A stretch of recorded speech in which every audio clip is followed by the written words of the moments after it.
আসসালামু আলাইকুম। আজকে আমাদের ভিডিওর টপিক হচ্ছে সায়েন্স অফ মেনিনজিজম। প্রথমে আমাদের জানতে হবে হোয়াট ইজ মেনিনজিজম। মেনিনজিজম মানে হচ্ছে inflammation of irritation of the meninges. আমরা জানি মেনিনজেস মানে হচ্ছে ব্রেনের কাভারিং। তো এই যে সায়েন্স অফ মেনিনজিজম, সেটা আমরা কয়েকটা সাইন দিয়ে দেখি। একটা হচ্ছে neck stiffness, Kernig sign and Brudzinski sign. তো আমি প্রথমেই দেখবো হচ্ছে নেক স্টিফনেস প্রেজেন্ট। নেক স্টিফ দেখার জন্য আমি পেশেন্টের কাছে গেলাম। আসসালামু আলাইকুম, আমি ফাহিম, আমি এমবিএ রেসপন্সিবল শিক্ষার্থী। আমি আপনাকে একটু দেখবো, আপনার কোনো অসুবিধা হবে না। যদি অসুবিধা হয় আমাকে বলবেন। তো আমি পারমিশন নিলাম। আর পেশেন্টকে একটু এক্সপোজ করতে হবে যতটুকু পারা যায়, যাতে পেশেন্টের নেক এক্সপোজ হয় এবং যাতে মিড থাই পর্যন্ত এক্সপোজ হয়। এরপর আমি কিছু পেশেন্টের প্রসিডিউর আছে, যেমন পেশেন্টের আমি প্রথমে যে পিলো আছে পিলোটা নিয়ে ফেলবো যাতে পেশেন্ট সুপাইন পজিশনে থাকে এবং পেশেন্ট কোনো হেডে যাতে কোনো সাপোর্ট না থাকে। বালিশটা কিনা তুই। এখন দেখা যাচ্ছে পেশেন্ট একদম সুপাইন পজিশন আছে, একদম ফ্ল্যাট পজিশন আছে। এখন আমি নেক্সট দেখার আগে আমার দেখতে হবে কোনো সার্ভাইকাল স্পন্ডাইলিসিস আছে কিনা। ইউজুয়ালি এটা 60 আপ যারা পেশেন্ট তাদের ক্ষেত্রে সার্ভাইকাল স্পন্ডাইলিসিস থাকে। যদি স্পন্ডাইলিসিস থাকে সেক্ষেত্রে আমরা মাথার সাইড টু সাইড মুভমেন্ট করে দেখবি। এখন আমি সাইড টু সাইড মুভমেন্টটা করে দেখাবো। করে দেখার আগে পেশেন্ট কাছে জিজ্ঞেস করবো কোনো ব্যথা আছে কিনা। তোমার কি কোনো ব্যথা আছে? ব্যথা না। এখন আমি সাইড টু সাইড মুভমেন্টটা করবো। দেখা যাচ্ছে পেশেন্ট একদম ফ্রি, কোনো সার্ভাইকাল স্পন্ডাইলিসিস নাই। এখন আমি নেক্সট স্টিফনেস পরীক্ষাটা করতে পারবো। তো নেক্সট স্টিফনেস করার জন্য আমার হাতটাকে অক্সিবোর্ডে সাপোর্ট দিতে হবে, পেসিভ ফ্লেকশন করবো নাইকে।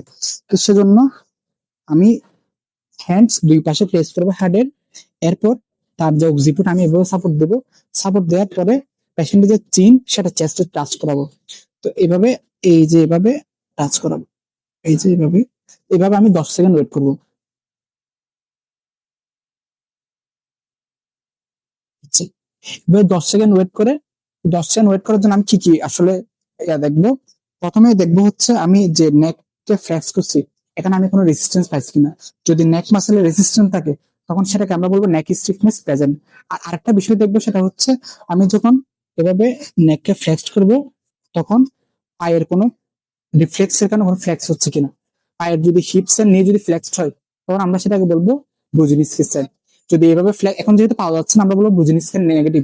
যদি ফ্লেক্স পাওয়া যায়, পাটা একটু ফ্লেক্স করো, এটা আর এটা দুইটা ফ্লেক্স করে একটু এভাবে যদি পাওয়া যায়, আমি যদি এভাবে করি তখন যদি এভাবে পজিশন হয়ে যায় প্রেজেন্টে, তখন আমরা সেটা বলবো বুজিনিসকিস সাইন পজিটিভ। এখন আমাদের প্রথম পরীক্ষাটা গেল নেক স্টিফনেস প্রেজেন্ট আর বুজিনিসকিস পজিটিভ নাকি নেগেটিভ, এগুলো আমরা গেল। তো আমরা এখন দেখবো হচ্ছে কার্নিক সাইন। তো কার্নিক সাইন দেখার জন্য প্রথমে পেশেন্টের মিড থাই পর্যন্ত এক্সপোজ করতে হবে যাতে আমার লিম্বটা এক্সপোজ হয়। আর যেহেতু এখানে আমি লিম্বের মুভমেন্ট করবো তাই আমি পেশেন্টের একটু জিজ্ঞেস করে নেবো পেশেন্টের কোনো লিম্বে পেন আছে কিনা। আপনার পায়ে কি কোনো ব্যথা আছে?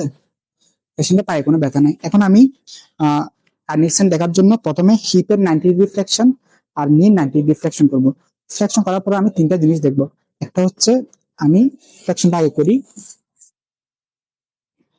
এখানে দেখা যাচ্ছে এখন এই যে হিপ অ্যাঙ্গেলটা 90 ডিগ্রি আর নি হচ্ছে 90 ডিগ্রি আছে।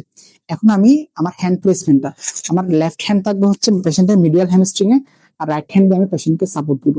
এখন আমাকে তিনটে বিষয় খেয়াল রাখতে হবে। প্রথম মেইন যে বিষয় সেটা হচ্ছে মিডিয়াল হ্যামস্ট্রিং এ কোনো আমি রেজিস্ট্যান্স পাচ্ছি কিনা, এটা যখন এক্সটেন্ড করবো তখন। আর সেকেন্ড বিষয় হচ্ছে কোনো পেশেন্টের অপোজিট লেগে কোনো রিফ্লেক্স ফ্লেকশন হচ্ছে কিনা। আর থার্ড বিষয় হচ্ছে পেশেন্টের কোনো ফেসিয়াল টেন্ডেন্স আছে কিনা। আমি এখন এই বিষয়গুলো একটু খেয়াল করবো। আমি পেশেন্টের লেগ নিচে এক্সটেন্ড করতেছি।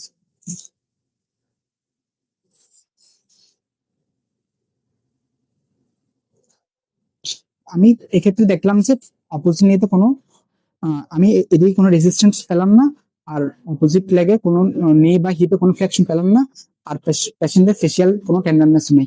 এক্ষেত্রে আমরা বলবো কার্নিকসেন নেগেটিভ। কিন্তু যদি কার্নিকসেন পজিটিভ হয় তখন সেক্ষেত্রে আমি প্রথমে এখানে রেজিস্ট্যান্স ফিল করব। যদি রেজিস্ট্যান্স ফিল পাই তখন কার্নিকসেন আমরা বলবো পজিটিভ। তো সেক্ষেত্রে আমি পাটাকে এক্সটেন্ড করতে একটু এভাবে অনেক শক্ত থাকবে, এদিকে অনেক রেজিস্ট্যান্ট মিডিয়াল হেমিস্ট্রি অনেক রেজিস্ট্যান্স ফিল করবো, তখন আমি বলবো কার্নিকসেন পজিটিভ।